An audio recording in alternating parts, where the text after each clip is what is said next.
Question number 1, हाल में ही SIPRI द्वारा जारी की गई report trends in world military expenditure 2019 के अनुसार भारत ने वर्ष 2019 में अपने जीडीपी का कितना प्रतिशत सैन्य खर्च किया है। तो अभी हाल में ही सिप्री ने एक रिपोर्ट जारी की है और इस रिपोर्ट का शीर्षक है trends in world military expenditure 2019 और इस रिपोर्ट के अनुसार भारत ने वर्ष 2019 में अपनी कुल जीडीपी का 2.4% सैन्य खर्च किया है। इस प्रकार से ऑप्शन ए सही है। और ये सिप्री जो है ये स्वीडन के थिंक टैंक समूह है और इसका पूरा नाम है Stockholm International Peace Research Institute और ये हर वर्ष अपनी एक रिपोर्ट जारी करता है trends in world military expenditure. और वर्ष 2019 की रिपोर्ट के अनुसार भारत ने अपनी कुल जीडीपी का 2.4% सैन्य खर्च किया है। और इस रिपोर्ट ने वैश्विक सैन्य खर्च के बारे में बताया है वर्ष 2019 के। और इस रिपोर्ट के अनुसार विश्व की टोटल जीडीपी का 2.2% खर्च किया गया है वर्ष 2019 में, तो इसको भी याद रखिएगा। अब आइए trends in world military expenditure 2019 की रिपोर्ट की मुख्य बातें जान लेते हैं। तो वर्ष 2019 में कुल वैश्विक सैन्य खर्च जो है 1917 बिलियन डॉलर का हुआ है और जो कि वर्ष 2018 के मुकाबले में 3.6% अधिक है। और जो वर्ष 2019 में टॉप 5 कंट्रीज हैं जिनका रक्षा बजट सबसे अधिक है उनमें अमेरिका पहले स्थान पर है, 732 बिलियन डॉलर का खर्च किया अमेरिका ने। चीन दूसरे स्थान पर है, चीन 261 बिलियन डॉलर का खर्च किया है। और भारत ने 71.1 बिलियन डॉलर का खर्च किया है। रूस ने 65.1 बिलियन डॉलर का खर्च किया है और सऊदी अरब ने 61.9 बिलियन डॉलर का खर्च किया है।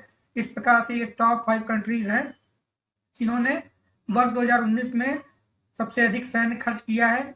और ऐसा पहली बार हुआ है कि टॉप 3 में 2 एशियाई देश हैं। दूसरे नंबर पे चाइना है 261 बिलियन डॉलर के खर्च के साथ और तीसरे स्थान पर भारत है 71.1 बिलियन डॉलर के खर्च के साथ। और भारत ने वर्ष 2019 में 71.1 बिलियन डॉलर का सैन्य खर्च किया है जो कि भारत की टोटल जीडीपी का 2.4% है। और वर्ष 2018 की रिपोर्ट के अनुसार इस लिस्ट में भारत चौथे स्थान पर था परंतु अब भारत तीसरे स्थान पर आ गया है। अगर आपको ये वीडियो पसंद आ रहा हो तो कृपया आगे बढ़ने से पहले हमारे चैनल को सब्सक्राइब कर लीजिए। क्वेश्चन नंबर 2, विश्व बौद्धिक संपदा दिवस प्रतिवर्ष कब मनाया जाता है। तो विश्व बौद्धिक संपदा दिवस यानी कि वर्ल्ड इंटेलेक्चुअल प्रॉपर्टी डे हर वर्ष 26 अप्रैल को मनाया जाता है। इस प्रकार से ऑप्शन बी सही है। हाल में ही 26 अप्रैल 2020 को विश्व स्तर पर वर्ल्ड इंटेलेक्चुअल प्रॉपर्टी डे यानी कि विश्व बौद्धिक संपदा दिवस मनाया गया। और वर्ष 2020 के लिए विश्व बौद्धिक संपदा दिवस का थीम था innovate for a green future. इसको याद रखिएगा, ये वर्ल्ड इंटेलेक्चुअल प्रॉपर्टी डे 2020 का थीम है innovate for a green future.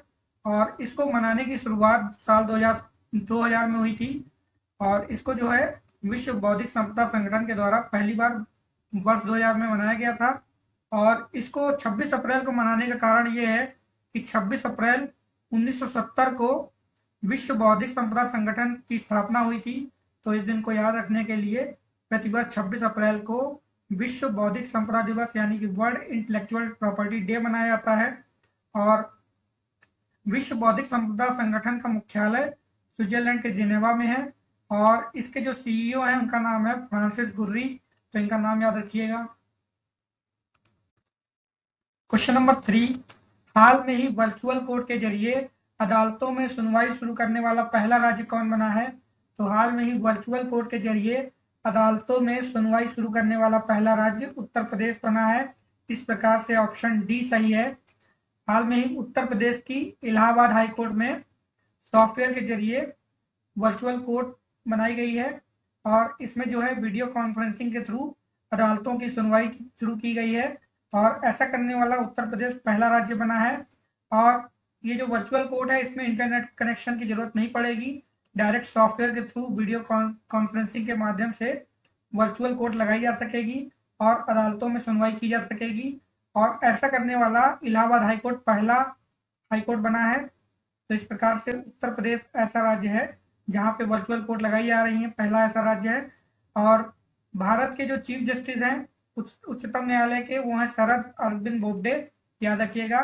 Supreme court के चीफ जस्टिस का नाम है शरद अरविंद बोबडे। और इलाहाबाद हाई कोर्ट के जो चीफ जस्टिस हैं उनका नाम है गोविंद माथुर, तो इसको भी याद रखिएगा। और उत्तर प्रदेश की राजधानी लखनऊ है। उत्तर प्रदेश के मुख्यमंत्री हैं योगी आदित्यनाथ और उत्तर प्रदेश की राज्यपाल हैं आनंदीबेन पटेल। इन सारी चीजों को याद रखिएगा। क्वेश्चन नंबर 4, ओजोन परत में हुआ सबसे बड़ा छिद्र हाल में ही स्वतः ही बंद हो गया, इसके बंद होने का कारण क्या है? तो ओजोन परत में जो सबसे बड़ा छेद हुआ था वो स्वतः ही बंद हो गया है और इसके बंद होने का कारण ध्रुवीय भंवर है।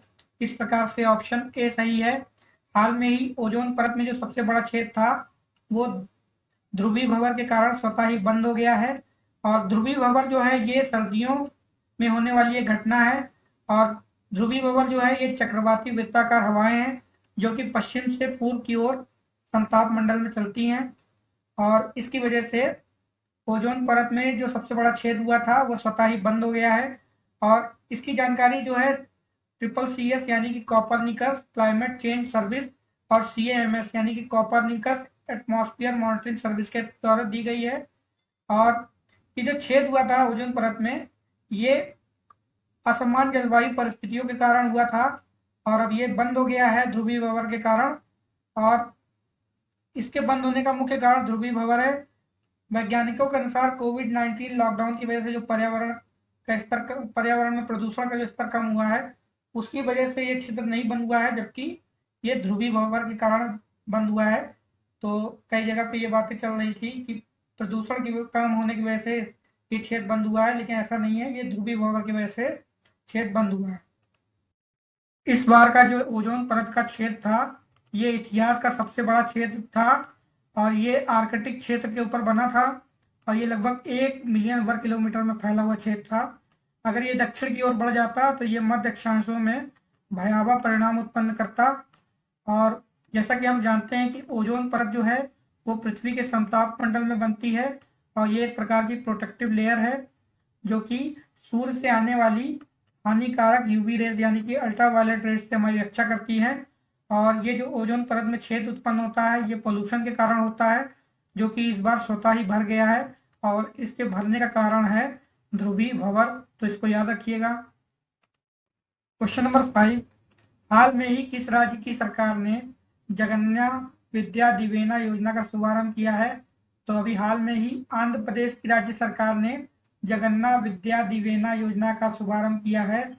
इस प्रकार से ऑप्शन बी सही है। हाल में ही आंध्र प्रदेश के मुख्यमंत्री YS जगनमोहन रेड्डी ने आंध्र प्रदेश में जगन्ना विद्या दिवेना योजना का शुभारंभ किया है और इस योजना के तहत शैक्षणिक सत्र 2020-21 में जो फीस रिम्बर्समेंट होना है वो डिग्री कॉलेज के खातों में ना होकर के स्टूडेंट्स के पेरेंट्स के खातों में डायरेक्ट होगा, तो इससे जो है डायरेक्ट पेरेंट्स को फायदा होगा।